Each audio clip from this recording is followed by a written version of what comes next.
player. Bears-Texans week 3. The Chicago Bears, whether you like it or not, tied for first place in the NFC North, along with the rest of the division. The Vikings look terrible, and it's funny because Kirk Cousins again, pissed his pants. he did no shocker on Monday Night Football, but it's Wednesday now, and we did our post game show on Sunday night, which we rarely do. And I think, can you admit now, Jake, that your analysis on the post game show is a bit reactionary? Can we admit it?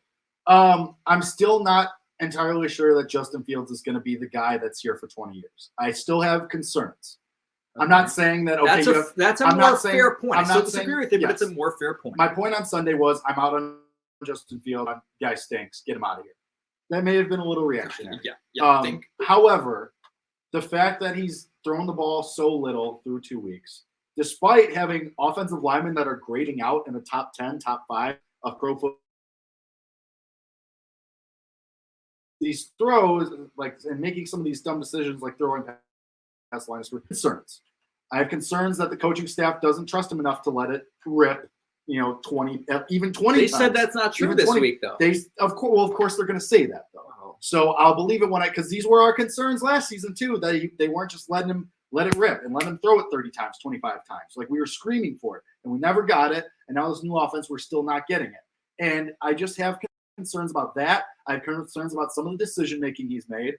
And granted, you probably saw it, the missed read to Equinomia St. Brown. When Equinomia St. Brown changed the route, admittedly, he did change the route to a go route. It was supposed to be a curl route. Yeah.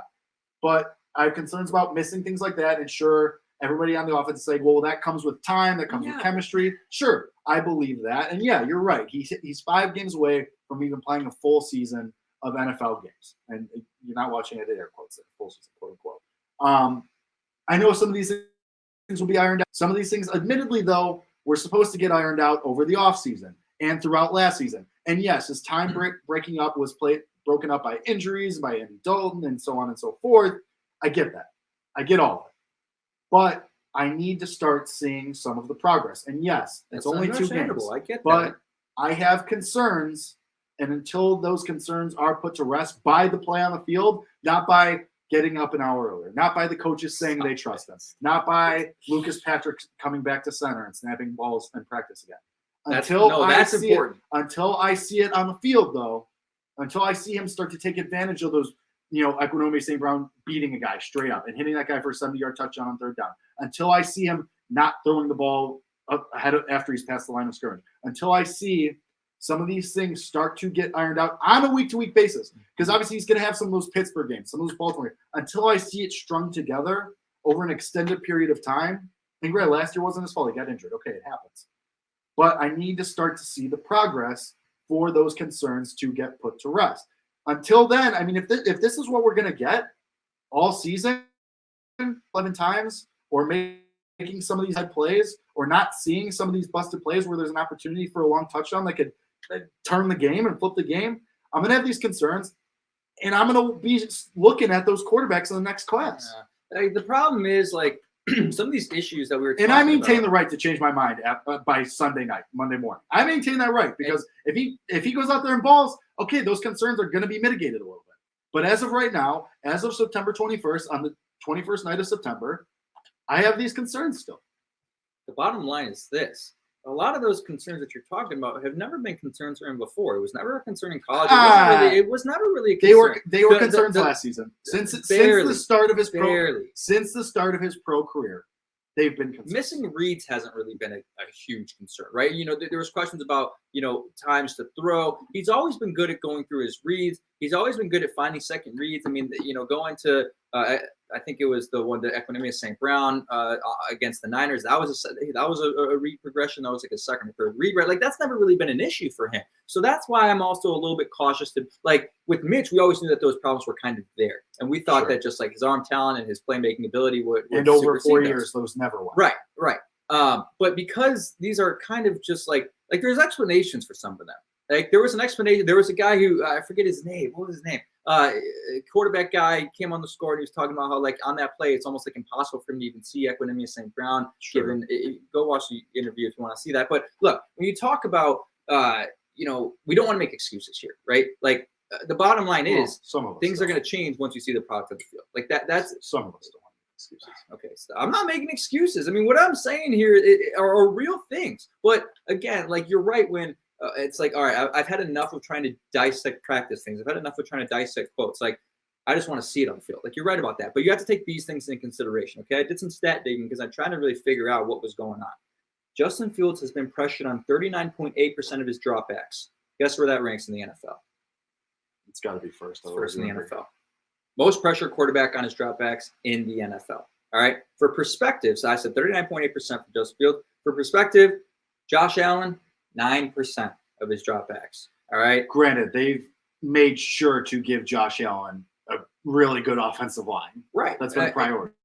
Right. That's and maybe if Ryan Bates didn't fall through with the they were gonna they matched the offer sheet for him in the offseason. Remember the Bears had the contract out for him, and that would have been nice. But the bottom, yeah.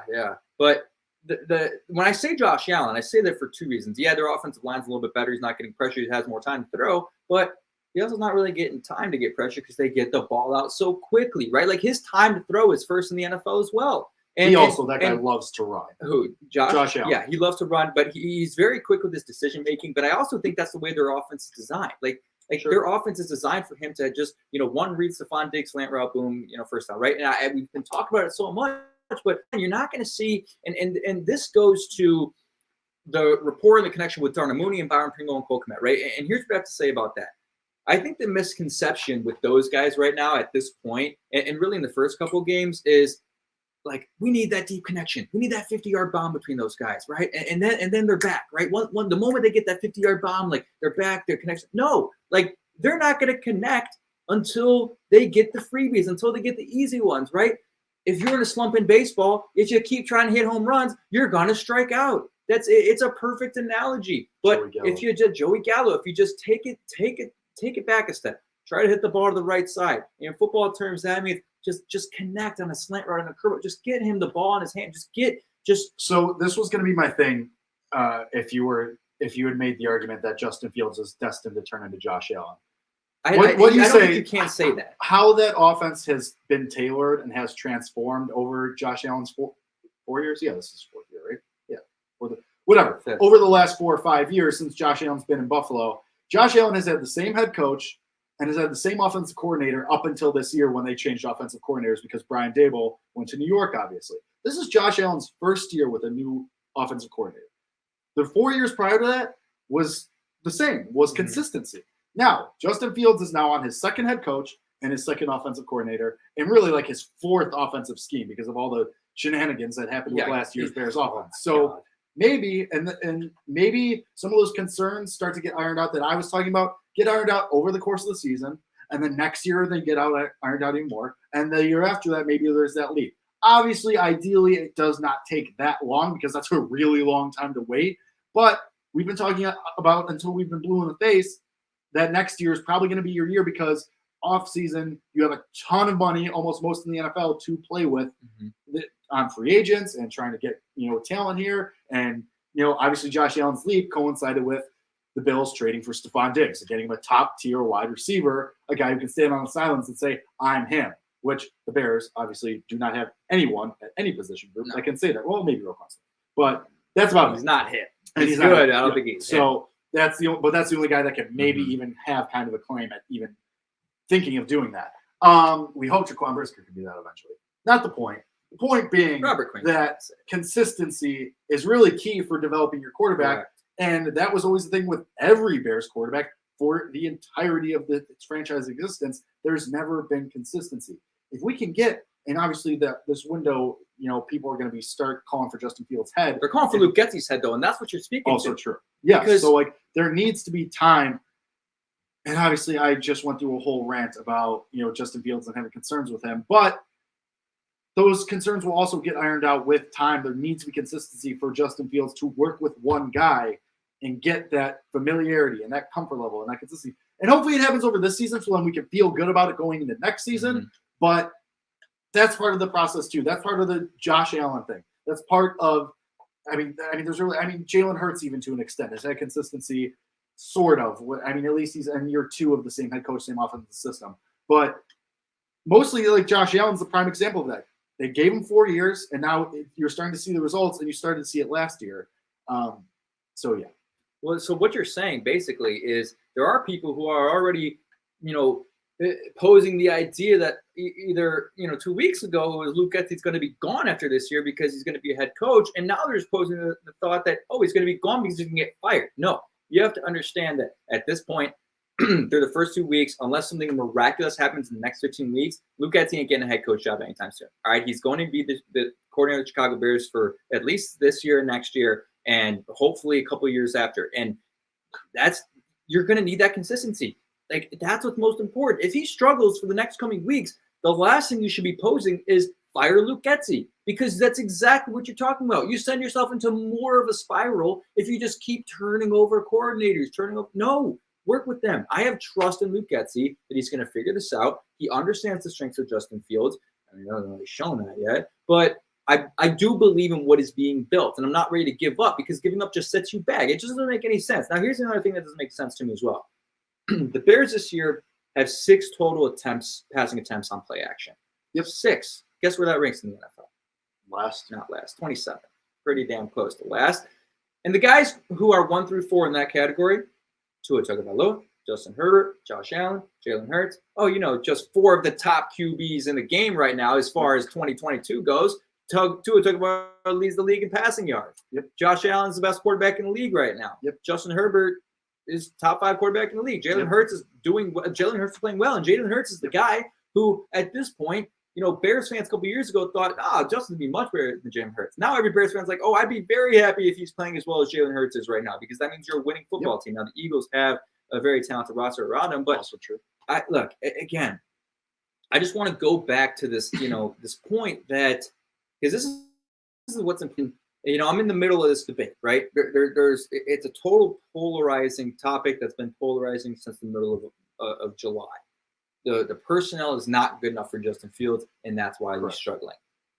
That's not true. The personnel is not good enough. You're right. Okay, it needs to be better. I'll rephrase that. The personnel is enough to work with. It's not top tier. It's not helping your quarterback in any way. But is it something you can work with? Can you be having more success than what you're having right now with it? Yes. And that's where people have to kind of understand. Again, I made the point. The Packers personnel group is not better than the Bears. And it looked easy for them. It looked easy for them. The Bears have playmakers, right?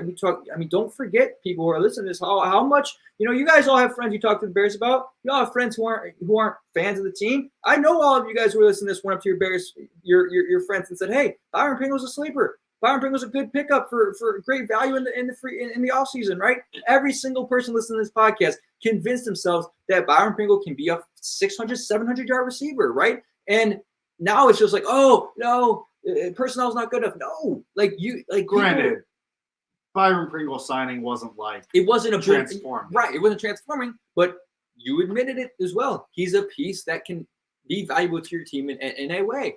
And if everybody hit their ceiling. He has 1 catch all year. Because he might stink. No, because he doesn't stink though. This is the problem. He doesn't stink. I'm not going to sit around. No, he doesn't. Does Darnell Mooney stink? No, he doesn't. We don't think he does. In his games, in his 5 games without Allen Robinson last year, his average yards per game was 78. Okay. Yeah. No, he doesn't stink. It's not. Darnell Mooney needs Allen Robinson. No, nobody needs Allen Robinson. The Rams don't. Probably not. But the bottom line is, again, I just it feels like when they have targeted those guys, the only time they've targeted them has been on the deep shots, right? There was the deep shot to Byron Pringle in the end zone against the Niners, and that ball was close. But in all this, you have to throw the ball more than 11 times, though, too. Right. So, and again, if you're gonna throw the ball 11 times and you're gonna throw it to them once, it can't just be a 50-yard bomb. It has to be, hey, let's just establish a little bit of a rhythm. Let's establish a connection. Get the receiver and the quarterback confident in each other again, just as they were, throughout the entire offseason. Again, you mentioned it last week. They're doing Chipotle commercials. They're doing Chipotle commercials. Why is he not throwing in the ball? So let's spin this to the upcoming game on Sunday.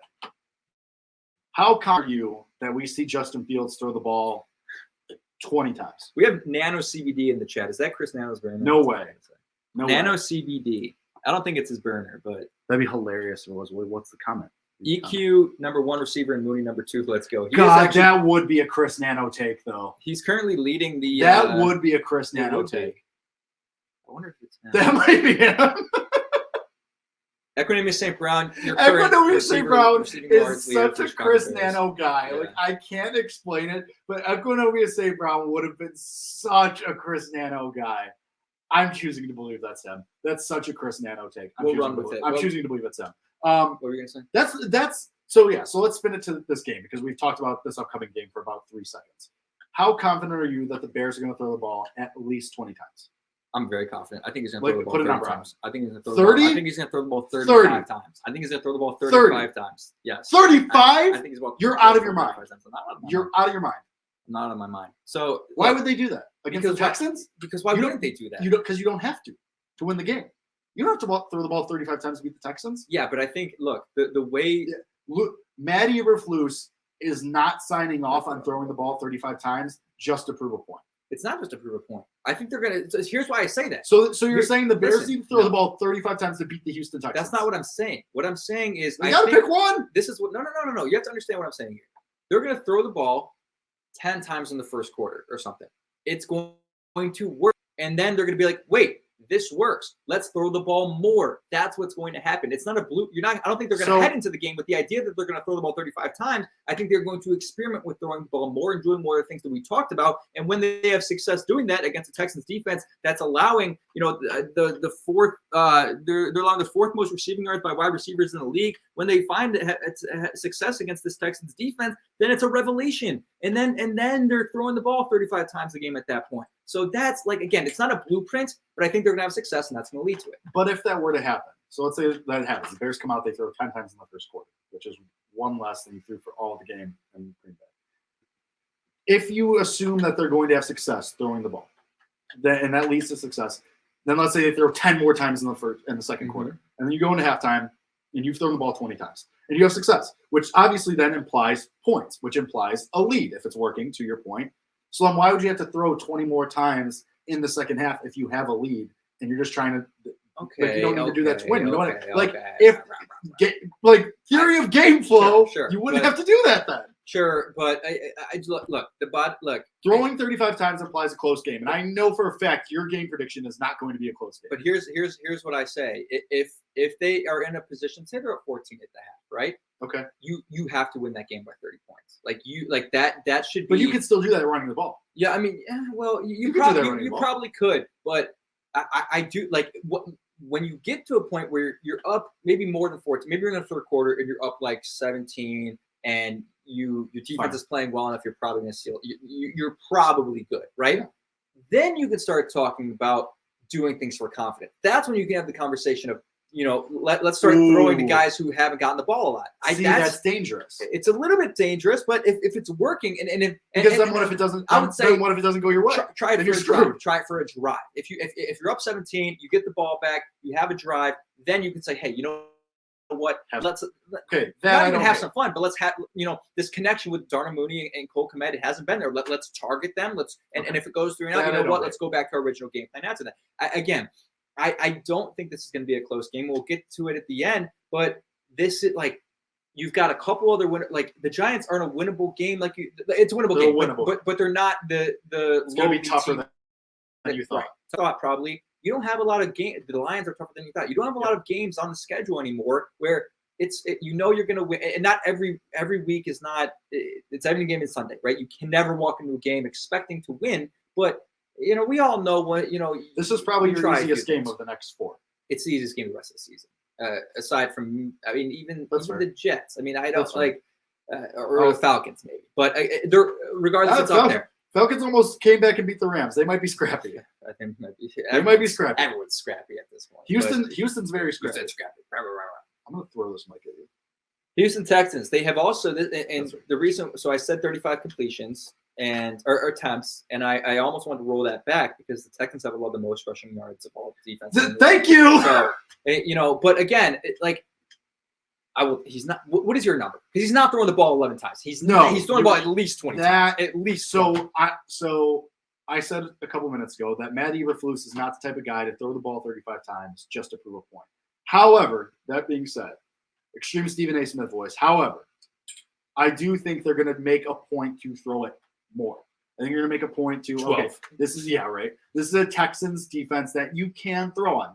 I mean, you're going to see the cover two. You're going to be able to throw on, especially if the run game's working, and especially if you do use more play action. I think we hopefully see 20 to 25.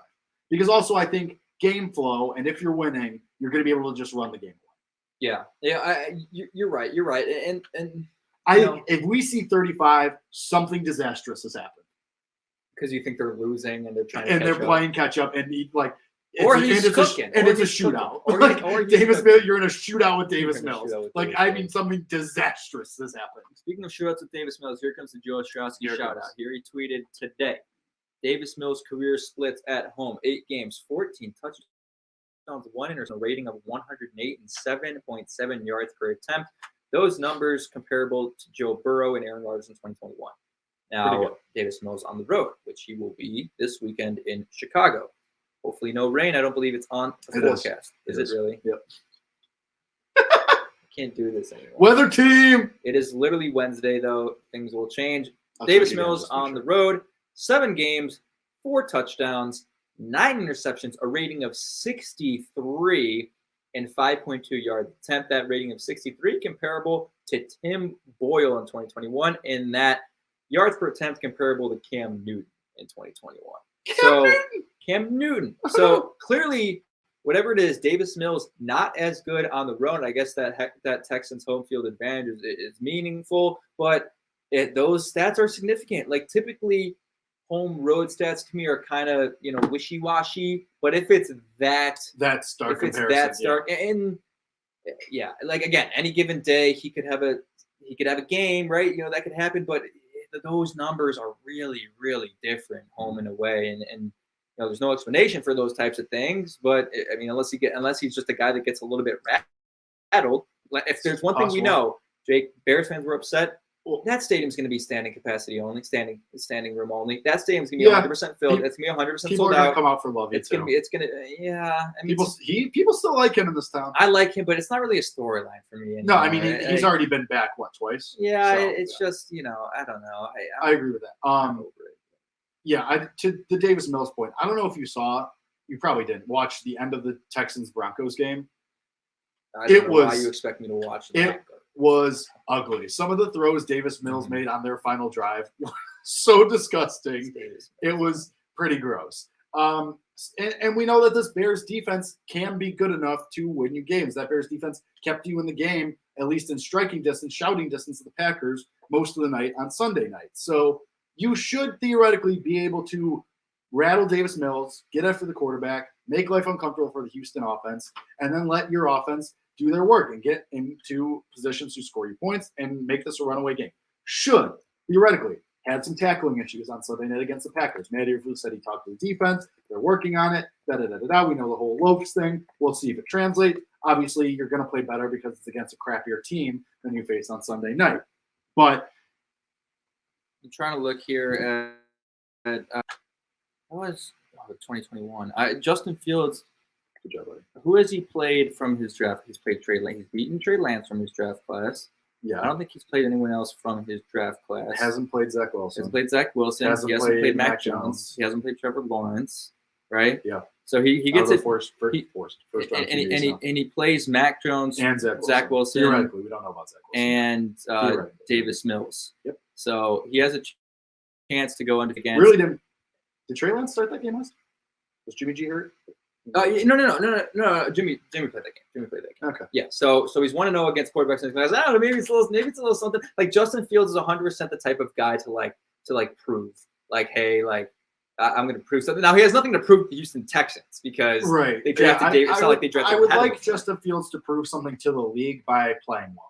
That's what I would like Justin Fields to prove. So I don't care about the other quarterbacks. I would like him to prove to the entire league and to us. That would be nice. So that'd be helpful. So again, like when we talk about how the Bears could win this game, right?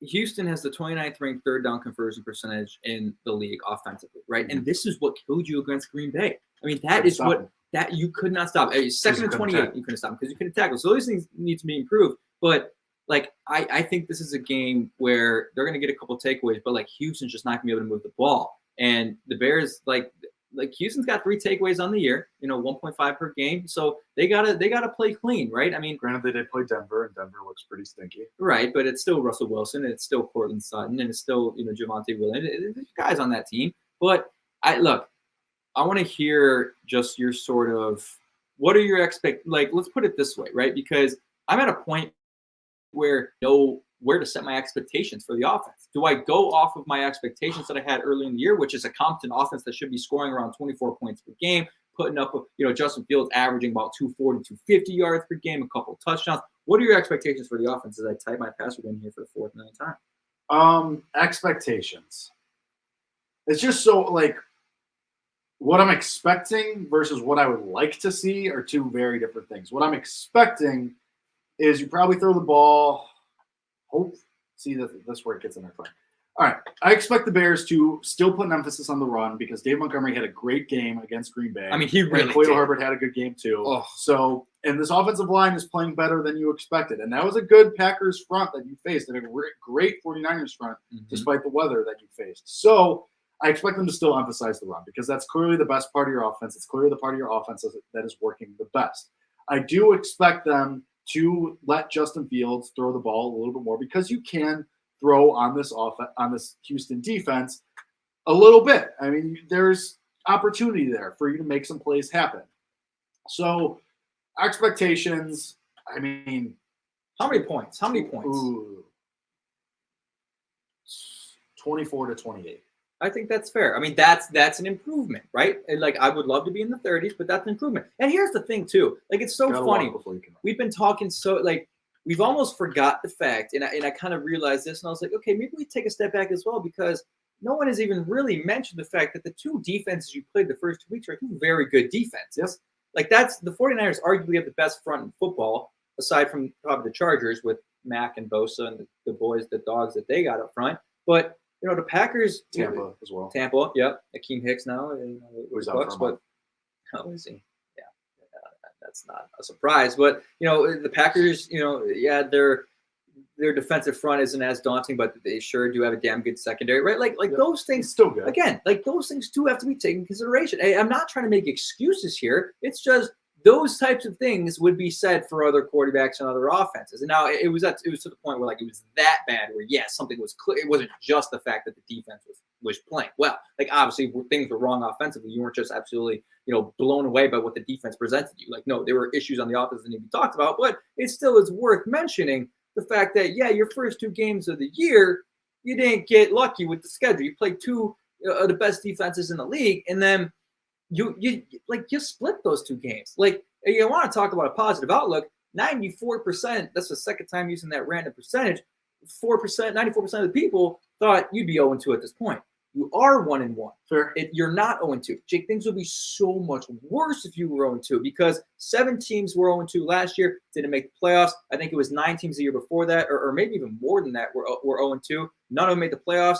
If you go 0-2 in this day and age, I guess you're basically not going to make the playoffs at all. So at this point, things could be worse. So that's true. But again, you are going against a Texans defense that has performed okay from a scoring standpoint because teams haven't scored a lot on them. And I think their red zone scoring defense is actually 4th in the league. They're allowing a TD only 28% of the time. And a lot of these stats here are, we're 2 weeks. We're 2 weeks in, so it's hard to really inflated. They're inflated, correct. But this defense is not as talented as the San Francisco defense. This defense is not as talented as the Green Bay defense. You just naturally should have a little bit more success because they're not as good. Things will not be as difficult for you. And this is, again, why we say this is the time to iron things out. This is not even iron things out. I'm not talking about experimenting new things, Jake. I'm just talking about this is your chance to hit the slant route to Darnell Mooney. This is your chance to just do the simple, do the easy thing. So to my expectations, to your question, I think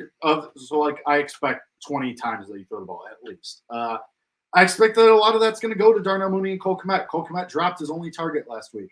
Darnell Mooney was not targeted very much, and he had -4 yards. I expect that to change because, like you said earlier in the show, you have to get those guys going if you hope to have any success on offense this year. You did it last week with David Montgomery in the run game. So now it's time to get the pass game going. Equinomia St. Brown cannot be your leading receiver. He can't. All power to him, but he can't. Great. I hope he's a solid contributor for the Bears this year, but he can't be your leading guy. He can't be leading the team in touchdown receptions. Dante Pettis and Equinemi St. Brown leading the team with 1 touchdown reception each. Can't have it. Can't happen. So I expect we see a healthy dose of Darnell Mooney and Cole Kmet this week, and there's an emphasis on getting them the ball and getting them involved in this offense. Because if you're going to have success this year, that has to be the case. And again, you get it's not just the lowly is wrong. I don't want to call them lowly. It's not just a Texans defense that's easier. You are getting help, on the offense side of the ball. Lucas Patrick, without the club today, will be playing the center position. Well, boy, Sam Mustipher looked bad. We don't know that Lucas Patrick will for sure start. He was snapping a football today. We speculate that has 2 more days to right. And you get help with Lucas Patrick, but you know where you don't get help? Velus Jones Jr. I mean, what is going on, man? Honestly, I will not be surprised if we don't see this guy at all this year. I mean, it's like Lonzo Ball, right? He's close to returning, and now he's getting surgery. If they put Velus Jones Jr. on IR tomorrow, I wouldn't be surprised. I wouldn't be surprised either. Like, we've seen this happen before. Yep. Like, it's very concerning. Kevin White ring a bell? Kevin, yes, and it's not like no, similar stuff? Sure, but he doesn't Kevin have White older when he came out of college too. Not as old as Velus Jones Jr., but wasn't he like? Yeah, but Kevin White's injury concerns or his injury history was a concern before he was drafted. Like, Velus Jones, this is kind of new for him, but it's frustrating, man, because they keep saying, he's getting better every week. Well, show me. He was your 3rd round pick. Right. He was your first offensive player drafted. He was the only skill position, only wide receiver drafted. Like, you are putting your faith in this guy to be something. If they clearly they had a plan during the draft, and we talked about this during draft season. But if they didn't believe in Velus Jones Jr., they would have taken someone earlier. They would have taken, but they were like, Velus Jones Jr. was supposed to make the training camp signing of Dante Pettis obsolete. Right. And now Dante Pettis is your leading touchdown scorer. Right. Or tied for leading touchdown scorer. And the other thing is, too, let's throw some respect on special teams. Or not some respect on the Bears special teams, but on respect on how much it matters. Like, the Bears special teams has not been good. Bad decisions, taking the ball out when you shouldn't. You're getting the ball, you're getting bad field possession. I mean, part of the battle that I felt like we were having against the Packers, especially in that first half, was you were getting terrible field position.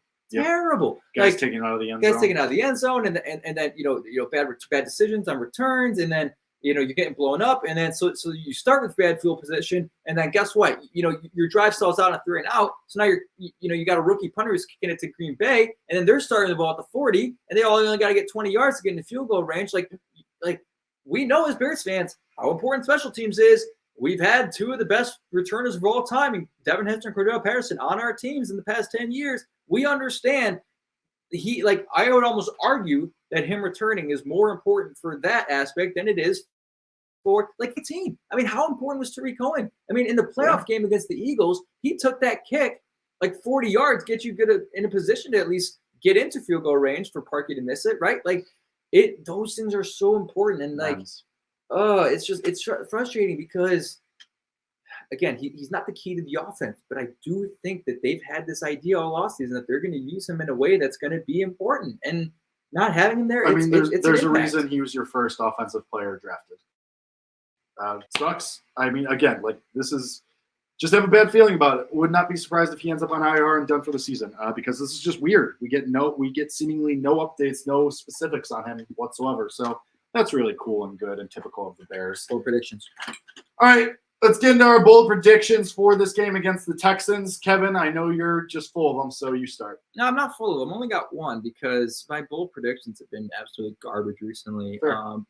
I think Darnell Mooney has a 100-yard receiving day. I do. If you are a Darnell Mooney fantasy owner, he's projected 7.7 points after being projected around 11 the past couple of weeks. Start Darnell Mooney this week, okay? Even this is, if you want to trade for him. Buy low on Darnell Mooney. This is his chance to go off. Again, we just spent about an hour on the show talking about how there is no better time than now for them to have that relationship. And this isn't like other situations, take Allen Robinson and Matt Stafford, right? People are skeptical to start Allen Robinson in fantasy because they don't know if there's a relationship there, right?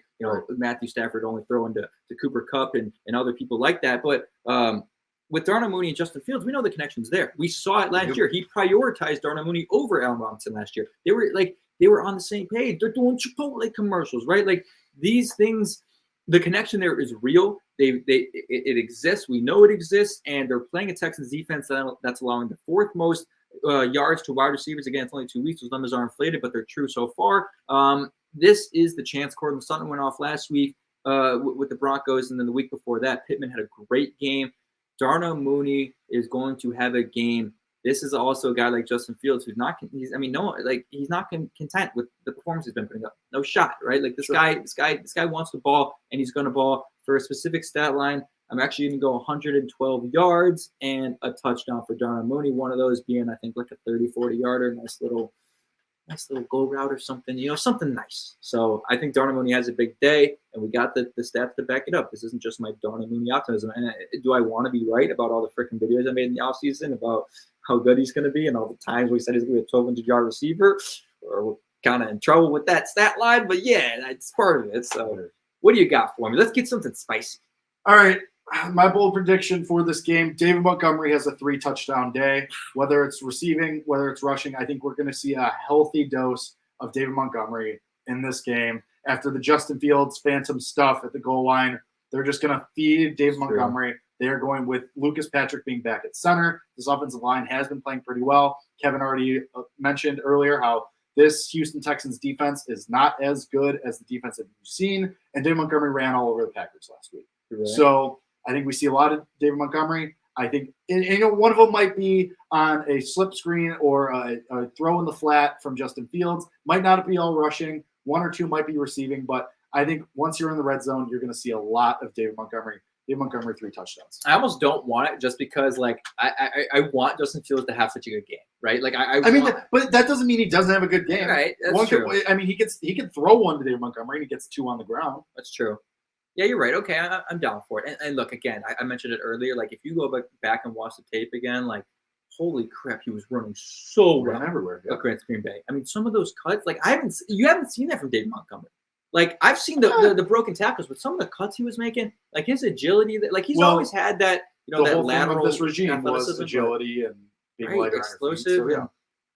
Man, he was fun to watch on Sunday. So yeah, I'm down for that. And then you wasted it. And if you're predicting him to score 3 touchdowns, seems like you might be giving the Bears a win. What do we got for predictions, Jake?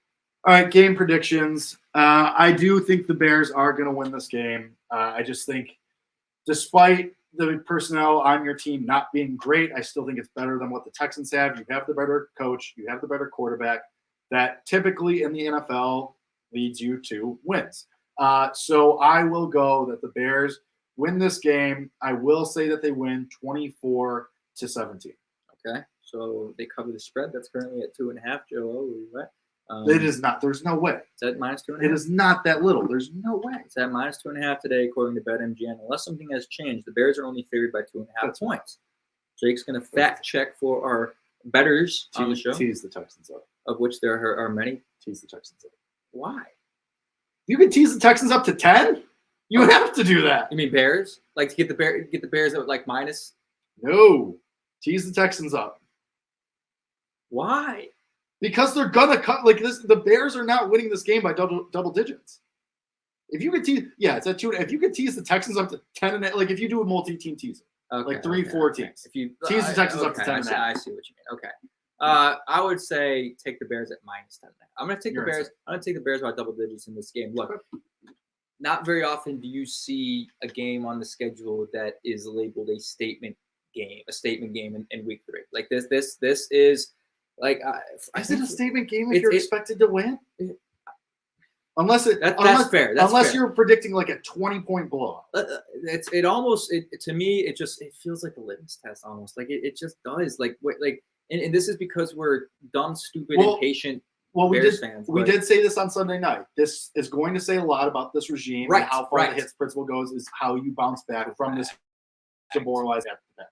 I'm pissed we didn't put that in my notes because I do think this is a team that is built to respond well to adversity. And I think that's one of the foundational. Been so good about that in the past. Well, that's why you hired Matt Eberflus. That's one of the foundational principles of what he's trying to preach here is, look, you're not like, and this is one of the more redeeming qualities of Justin Fields is, not only play to play, but game to game. He doesn't make the same mistake twice. Like Justin Fields is a guy who typically understands the mistakes he made and ain't going to allow it to happen multiple games in a row, right? Like that didn't really happen a lot last year.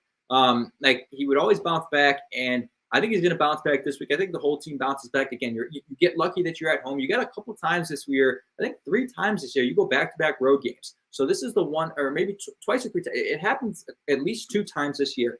You have to take advantage of being able to come back home, kind of reset. You're in front of the home crowd. It's a sunny day. It's going to be, or maybe not. It might be rain again. It's going to be a day in Chicago where everyone's going to be at the stadium. And I think they're going to come ready to play. I think the defense is getting multiple takeaways. You are better than this football team. Remind everyone why you aren't in the same tier as the Texans. After week 1, I made the statement. You are not in the same tier as the Texans and, what I guess now consists of the Texans and, the Seahawks, I guess, and maybe I don't know. I can't even put. I don't even know.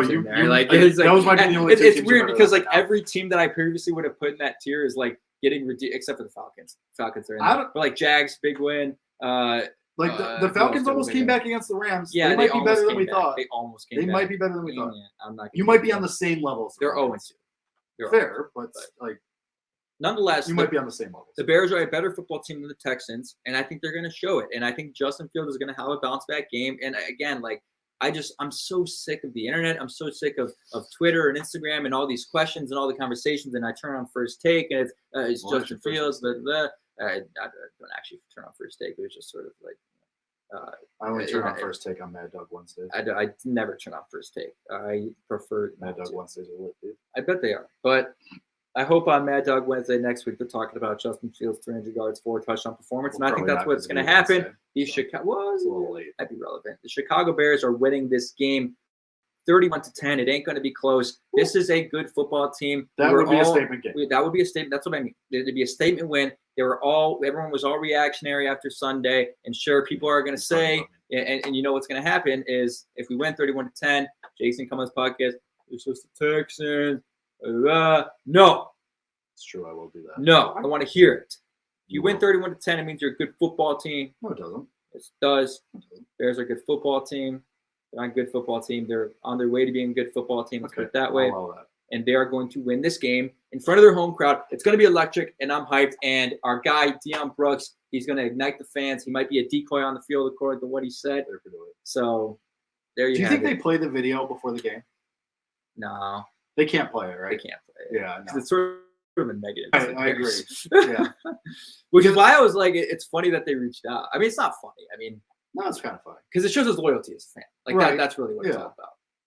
And it's. I just wonder what they're gonna do because TikTok and stuff. We obviously love Deion, but how many people in that stadium do you think are gonna know what it is? Yeah. If they don't show it, do you think our parents know who? Well, I don't think they're gonna introduce him at the stadium. I think what they do, this is a very common thing in content creation now is they reach out to influencers or you remember the Corn Kid for that whole thing on TikTok. Corn Kid rocks. I would die Corn Kid, everyone's reaching out to Corn Kid. It's the same idea. Let's make a couple videos with him. It's good for their publicity. It's good for his publicity. It's okay. So you think they're just doing stuff? Yeah, post with them. Yeah, some YouTube stuff, some social stuff. That's what I guess. But yeah, Deion's the man again. Thanks to him for jumping on. That was super fun to talk to him and get a little bit of insight of how that video went down. If you haven't seen it, again, check his social channels or literally check any sports. Just open your social media. But let's put it this way. I'm more excited to watch Bears football today than I was last Sunday. I'm going to be ready to go as I usually am. Who was it last year before we head out here? It was who went on that epic rant about, I think it was Shane, who was like, don't lie to yourself. You're going to wake up on Sunday. Because we're masochists. Because we're masochists. You're going to wake up on Sunday. You're going to watch the game. That was Shane. You're going to do it. You're going to shout out Shane Reardon. You're going to do it. You're going to wake up and you're going to be ready to freak out. You're going to watch the game. You're going to be excited about it. You're going to be excited about it. So I don't know if I'll be excited, like Shane alluded to in his rant last year. It's just masochism. Yeah. You're just ready to be hurt again. Fair enough. All right. Well, that being said, we both are predicting Bears wins. Kevin by the blowout fashion, mine by a close, scrappy game, as I want to do. But we're both predicting Bears wins, which you have not said often over the last couple of years. So, Texans coming to town. Bears take care of business, hopefully, allegedly. God, I hope so. And then we'll be back to do the recap, and Kevin can sing the praises of Luke Getsy and Justin Fields and how Lucas Patrick being at center changes the whole complexion of this team. So tune in for that because we will be doing it. So this has been Bears Nation Podcast. We will see you after the Texans game to break it down, what is hopefully, God, a Bears win, a bounce-back win following the disappointing loss to the Packers. So until then, you guys are the best. We always appreciate you for watching, for listening. Shout out to Deion Brooks. He's the man. We hope to have him back on the podcast again sometime. But for myself, for Kevin, this has been Bears Nation Podcast. We will see you later in the week. And as always, bear down.